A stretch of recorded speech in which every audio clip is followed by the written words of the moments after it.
Hello and welcome to another episode of It Came From the Page. And today, in celebration of Old School April and Giant April, which is an event ran by Roy Reads Anything that's going on this month, all the books I'm going to talk about is all about King Kong today, and they're applicable for both readathons. So if you're interested, you can pick it up and read them for either one, because pretty much everything I'm going to be talking about cuts off at about 2005.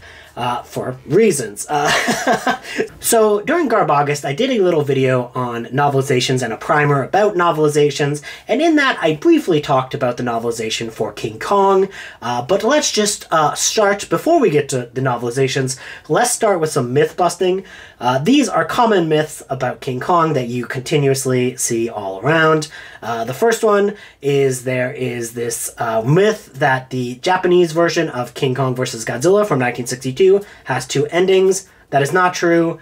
That was actually started by Famous Monsters of Filmland.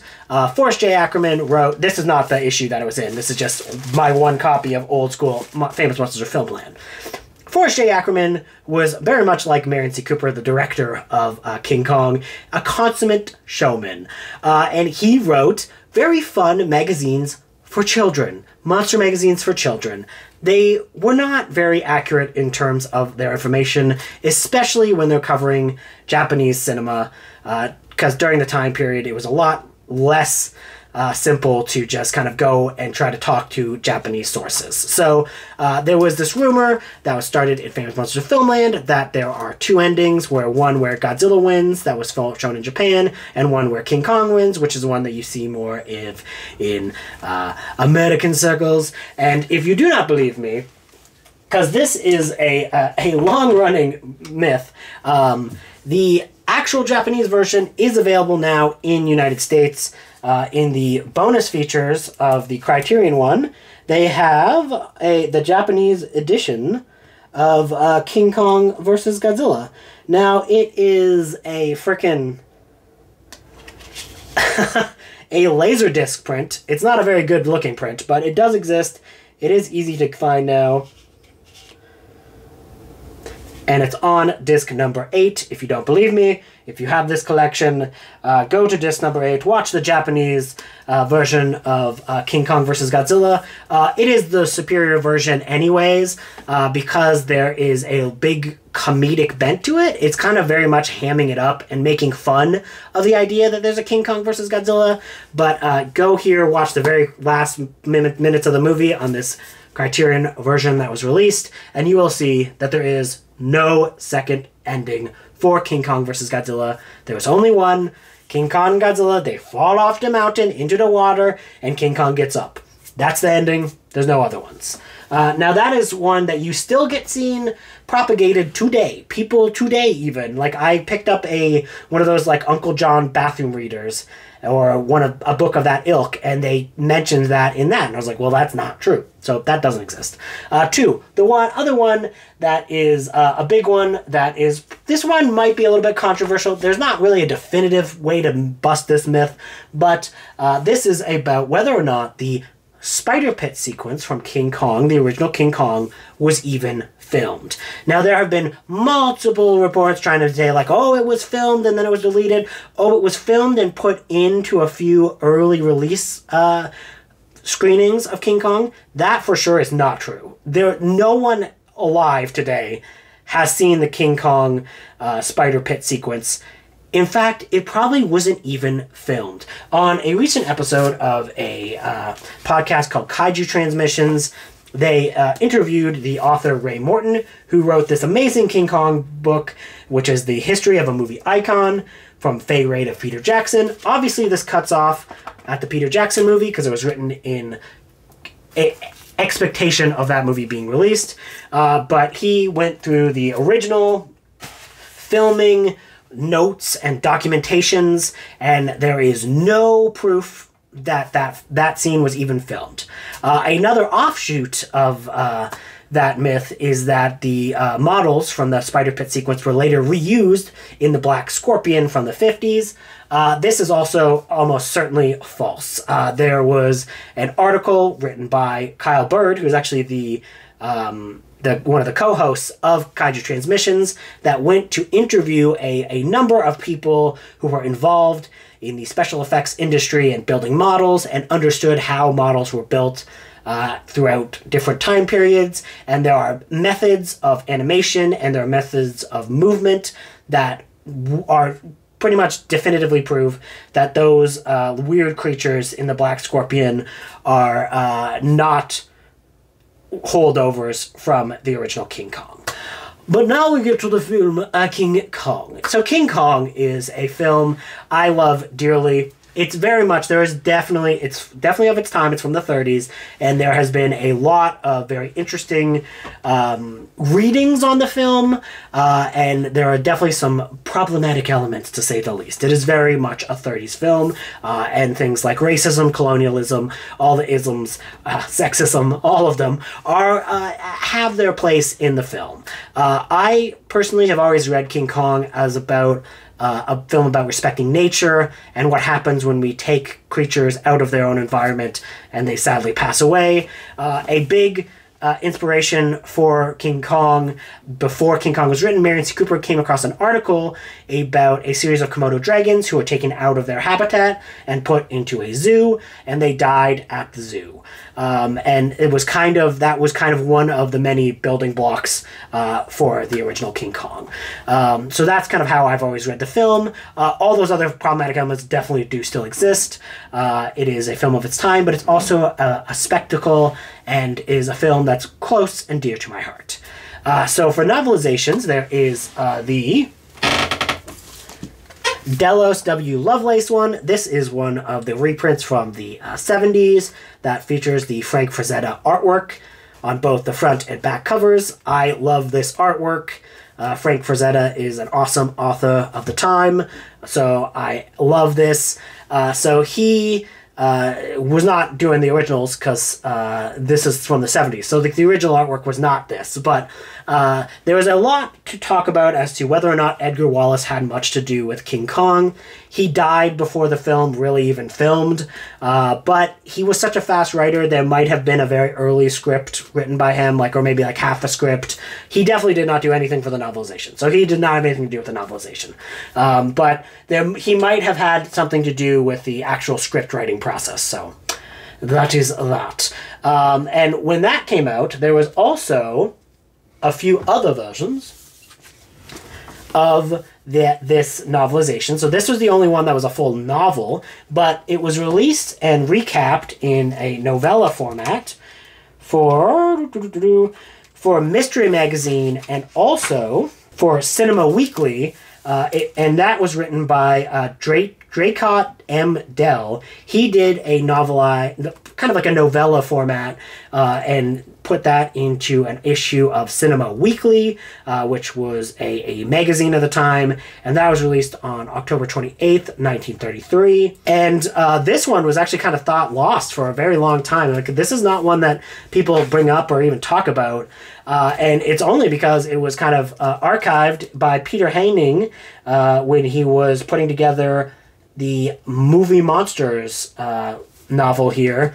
This is the first time, and I think still the only time, that this specific version, a novella of King Kong, was seen in print format. So book form. So it would, obviously if you had the old Cinema Weekly, you would have had it, but it has never been republished anywhere. And so that is a pretty notable thing about this. That one is still, this is still probably the only way to actually read that version. It's so obscure that people don't even talk about it.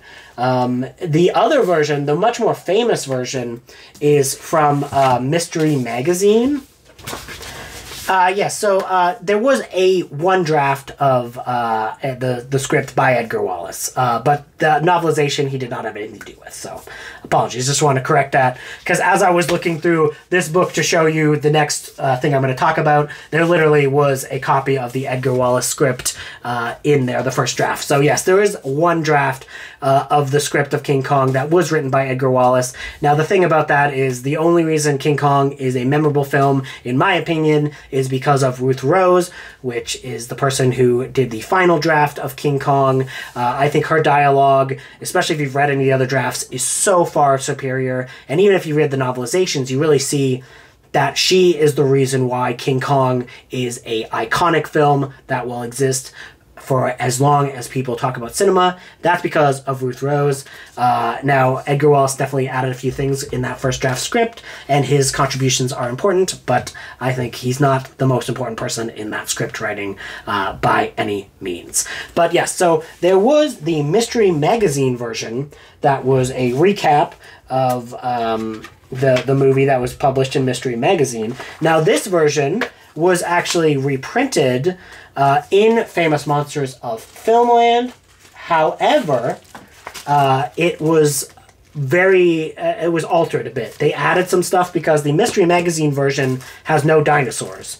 And, it kind of makes sense. The dinosaurs in King Kong really only exist because of another film that, kind of peppered out. Willis O'Brien was working on a film called Creation that never got made, but he made a bunch of dinosaur models for that movie, and when he came on to King Kong, he brought all of his dinosaur models to King Kong, and that's why you really have dinosaurs in King Kong. But there is a number of issues of Famous Monsters of Filmland that reprint the Mystery Magazine portion, but they add things like dinosaurs, and it kind of makes it its own version of it because it is a altered version. Now, the Mystery Magazine is one of the ones that was, for a while, believed to be the reason why King Kong is in public domain. It's because it's been reported in books like this, which is King Kong Cometh by author Don Glutt, that the Mystery Magazine is the portion of King Kong that's in the public domain. Now, this is not true. The novelization itself was in public domain. Where Glutt got that information from was a very poorly written article, but was in a major newspaper, and kind of spread this rumor that the Mystery Magazine version, which, while still definitely out of print, is and is in public domain, is not the reason or the sole thing based on the 1933 King Kong that is in public domain. So that is incorrect. The novelization itself is in public domain.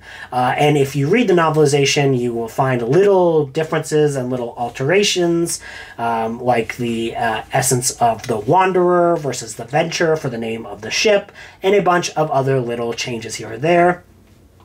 The novelization fell into public domain, and when it fell into public domain, it was used and adapted by a few movies, and a few kind of quote-unquote unofficial King Kong merchandise that was used a loophole based off of the fact that the novelization was in public domain.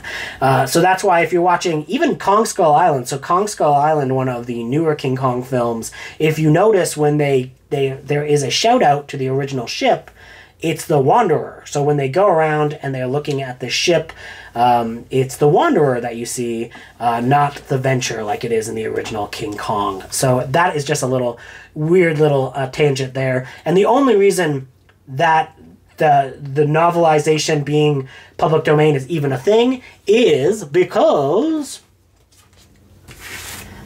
of the 1976 King Kong, which was made by Dino De Laurentiis.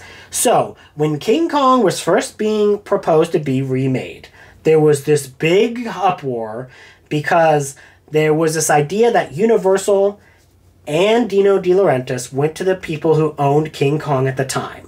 Universal had a verbal agreement that they could remake King Kong. Dino De Laurentiis had it in writing. So there was this huge court battle where they tried to figure out who has the rights to King Kong. Of course, Dino De Laurentiis, the one that exists, is the one that won out and was the one that was awarded the official rights to remake King Kong. Universal, still mighty mad about this, figured out that the novelization was in public domain, so they started to make their own King Kong film and try to fast track it. Now, essentially, the two films were in a race into production because, unlike today, where you can get like 7 Dracula movies in a decade, the amount of money it cost to make a big budget King Kong movie, you could not split the market. So it was basically determined that whoever got to market first, whoever started making their films first, would be the one to eventually win out and get the films in screen. So Dino De Laurentiis pulled some strings and started his production on his film before the Universal one, and that is why we have this instead of a Universal King Kong movie from the 70s based off of the novelization.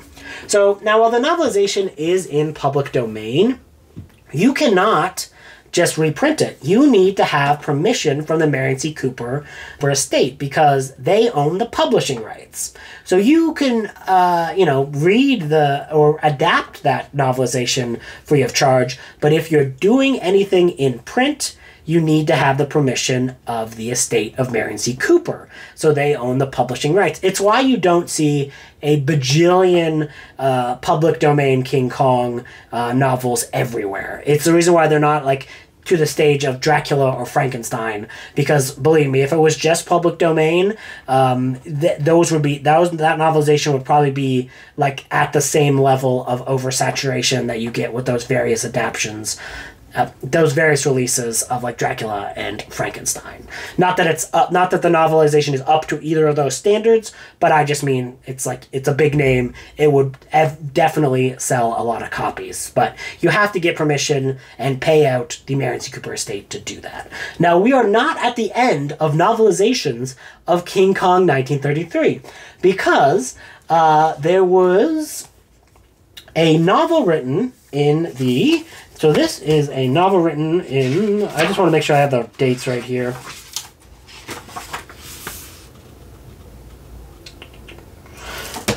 There was a novel written in 2004 by Dark Horse Press, and it was a sequel of sorts to Kong, King of Skull Island.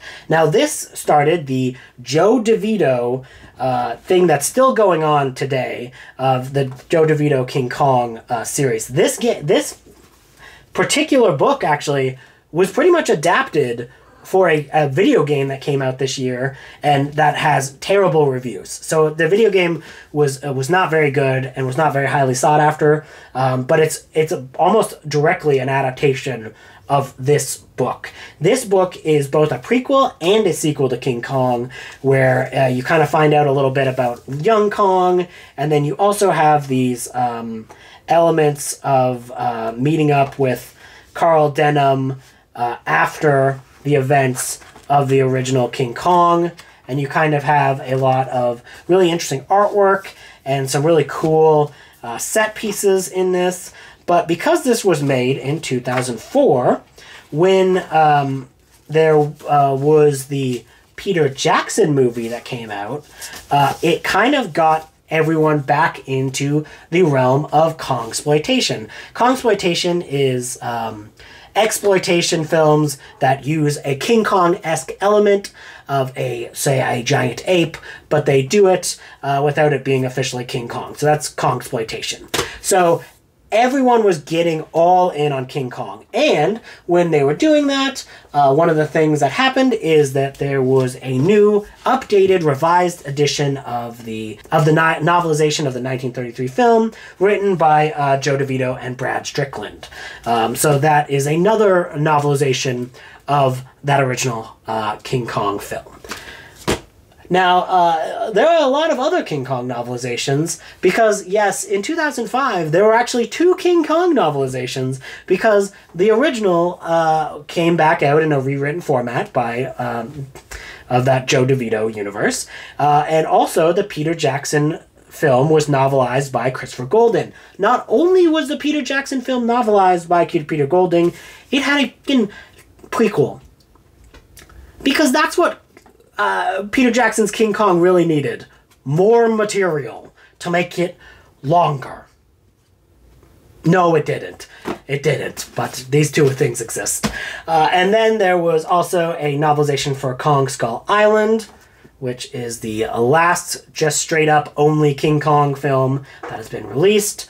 Now, there was a novelization for Godzilla vs. Kong, and there's also a novelization that just came out for the brand new King Kong movie as well. So I will be putting all these informations of all the things that I talked about in the sources, but yes, there is kind of a complex history when it comes to King Kong in novel format. And also, there is one other novel that I want to talk about that was released in 2005 and is also Kongsploitation, is Kong Reborn by Russell Blackford. Now, this is an interesting one because I don't see any reference to the Marion C. Cooper Foundation in this. And I don't know if this is actually an illegal Kong book, but yes, it was written in 2005 and is about like a clone of King Kong. I haven't read it. It starts out pretty cool though. There's like a big old monster fight like with a bunch of like dinosaurs and stuff. So like I'm like already excited because I know this one has dinosaurs. So anyways, that is just some. Those aren't even all my King Kong books. Those are just some of my King Kong books. I'm very excited to continue talking about the 8th wonder of the world.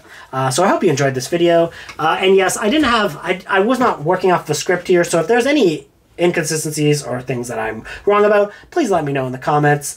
I will provide sources for everything that I talked about today in my description. Okay, have a good day. Goodbye.